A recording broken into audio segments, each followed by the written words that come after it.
नमस्कार दोस्तों, मैं प्रदीप दलाल अभी केएमपी पे मौजूद हैं। जो पूरा दिन गुजरता गया, सुबह 8 बजे से लेकर 24 घंटे का जो किसान आगुओं ने आह्वान किया था कि 24 घंटे के लिए केएमपी को जाम करें, उसी कड़ी में हम यहाँ खड़े हैं। लंबी कतारें लगी हुई हैं, पूरी कई किलोमीटर तक जाम है। चाहे इस तरफ देख लीजिए मानेसर की तरफ, चाहे कुंडली की तरफ देख लीजिए। इसी कड़ी में जो अजीब सा नज़ारा हम आपको दिखाने के लिए यहाँ पर आए हैं। कैमरामैन को बोलो सामने दिखा दे, उधर किसान अपनी फसल कटाई कर रहे हैं। जूम करके थोड़ा बड़ा करके दिखाओ। उधर देखिए कंबाइन चल रही है, खेती भी हो रही साथ की साथ। 4 कदम पे खेती हो रही है, किसान लगे हुए हैं। दूसरे 4 कदम पे किसान आंदोलन जो कर रहे हैं, शांतिपूर्ण तरीके से बैठे हैं। ये शायद ही आपको कभी देखने को मिलेगा। देखिए सामने वो ट्रैक्टर चल रहा है, कंबाइन चल रही है और गेहूं की कटाई भी कर रहे हैं। जिनको ये गलतफहमी थी कि गेहूं की कटाई के सीज़न पे किसान घर वापस चले जाएंगे, तो ये देखिए वो उधर कटाई और इधर आंदोलन। ये चीज़ें कभी कभी ज़िंदगी में देखने को आपको मिलेंगी। तो अभी कुछ किसान उनसे बात करेंगे। इसी बीच में श्रेया कुमार जी हमारे साथ जुड़ेगी, ये भी यहाँ बैठी हुई है।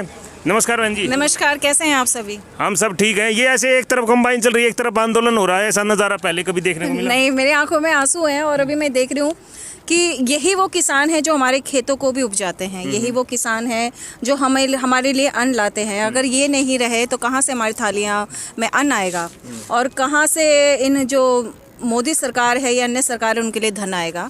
तो अब इनका इस उम्र में क्या ये दायित्व बन जाता है कि खेतों में भी काम करे और यहाँ पर भी ये लोग लड़े, कभी किस मुद्दे को लेकर और कभी किस मुद्दे को लेकर, जिन मुद्दों के बारे में चर्चा करने में भी हमें शर्म आती है। जहाँ पे अंतर्राष्ट्रीय स्तर पर भी ये बोला गया है कि सरकार को ये चेताया गया है कि आप इनकी आवाज़ क्यों नहीं सुन रहे, कहीं ना कहीं आप क्यों नहीं चेत रहे हैं। आखिर ये तीनों काले कानून क्या है, क्यों रद्द कराना चाहते हैं? इसके लिए अंतर्राष्ट्रीय स्तर पर जहां आवाज़ बुलंद करी गई है, आज वहीं पे हमें ये सोचते भी शर्म आ रही है कि यहाँ जो खेत हैं वो बुला रहे हैं कि नहीं, हमें आपकी ज़रूरत है। और यहाँ पर ये लोग जो हैं, जो मज़दूर वर्ग है, किसान वर्ग है, यहाँ अपने लिए जो अपना हक है वो मांगने के लिए इधर बैठे हुए हैं। तो हमारी सरकार के लिए बहुत शर्म की बात है सर। ये किसान मान के चले इनको या आंदोलनजीवी मान के चले? मेरे लिए तो किसान हैं और सरकार इनको कुछ भी मान के चले, वो उनके सोच पे वो करती है कि इनको क्या मान के। वो आंदोलनजीवी कहते हैं, खालिस्तानी कह रहे हैं, टुकड़े टुकड़े गैंग कह रहे हैं।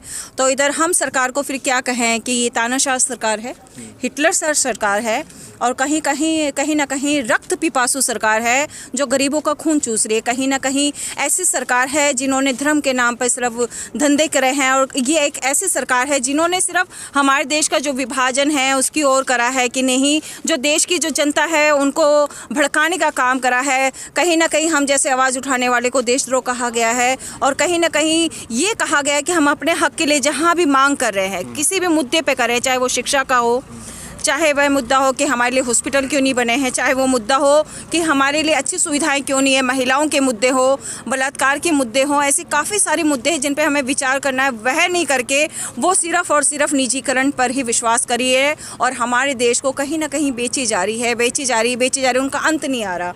ये किसान कैसे जो अपनी धरती को माँ कहते हैं और अपनी जो धरती है इसको एक ऐसा ओहदा देते हैं, उनको पूजते हैं, जो उनके लिए मंदिर मस्जिद सभी धर्म जो सब कुछ है उनके लिए ज़मीन है। और कहीं ना कहीं आप देखिए पीला सोना बिखरा पड़ा है, जितना है उठा लीजिए, भर लीजिए, कहीं ना कहीं आप सोना नहीं खा पाएंगे, आपकी तृप्ति होगी इसी अन्न से होगी। ये हमारे देश का बिखरावा, चारों ओर बिखरावा, दूर दूर बिखरावा था सोना है, ये इसको भी अपने तिजोरी में बंद करना चाहती है सरकार और हम ये बंद नहीं होने देंगे।